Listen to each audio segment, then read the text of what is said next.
Alors les 3 hommes passèrent au travers du camp des Philistins et puisèrent de l'eau de la citerne qui est à la porte de Bethléem. Ils l'apportèrent et le présentèrent à David. Mais David ne voulut pas la boire. Et il la répandit devant l'Éternel. Il dit que mon Dieu me garde de faire cela. Boirai-je le sang de ces hommes qui sont allés au péril de leur vie? Car c'est au péril de leur vie qu'ils l'ont apporté. Et il ne voulut pas la boire. Voilà ce que firent ces 3 vaillants hommes. 1 Chroniques 11, 16, 19. Nous avons vu cet incident concernant les 3 vaillants hommes de David. Ce n'est qu'un aperçu indirect du même principe. Dieu voit selon le cœur de l'homme et non selon l'apparence.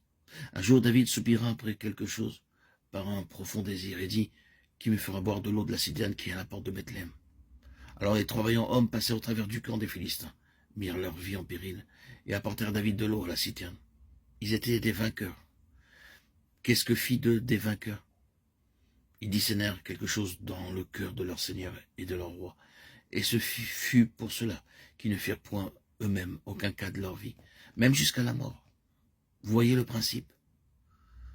Le vainqueur n'est pas quelqu'un qui appartient à une certaine catégorie de gens qui parlent du vainqueur.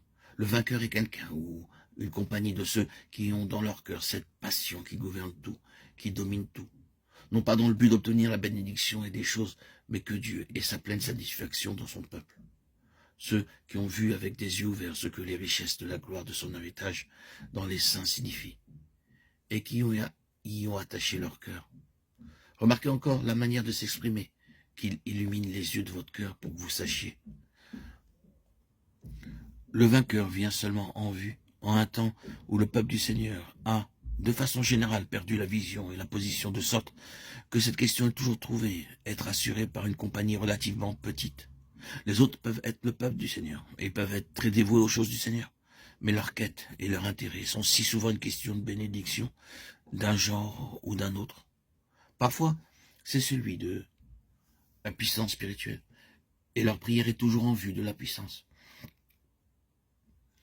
Ils pensent bien sûr, en toute vérité, à la puissance pour le service, à la puissance en vue de mieux servir le Seigneur, d'être plus utilisé. Eh bien, c'est peut-être cette bénédiction ou quelques autres bénédictions spécifiques.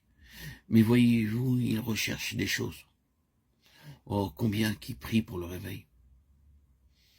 Je ne dis pas que c'est mal de prier pour la puissance ou le réveil, mais tant de saints sont occupés avec des choses comme celle-là.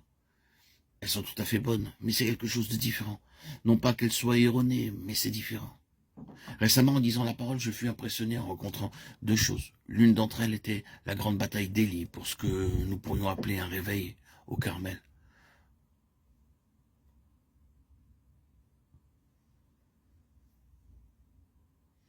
Comme l'autel fut rétabli, l'Éternel invoqué. Le feu tomba. Il eut une grande et puissante démonstration de puissance et d'attestation divine. Ce même peuple s'écria aussitôt, c'est l'Éternel qui est Dieu. C'est l'Éternel qui est Dieu. Vous pouvez appeler cela un grand réveil. Tout le peuple s'écriait, le Seigneur est avec nous. Et nous sommes pour le Seigneur. C'est l'Éternel qui est le Seigneur et nous sommes de son côté.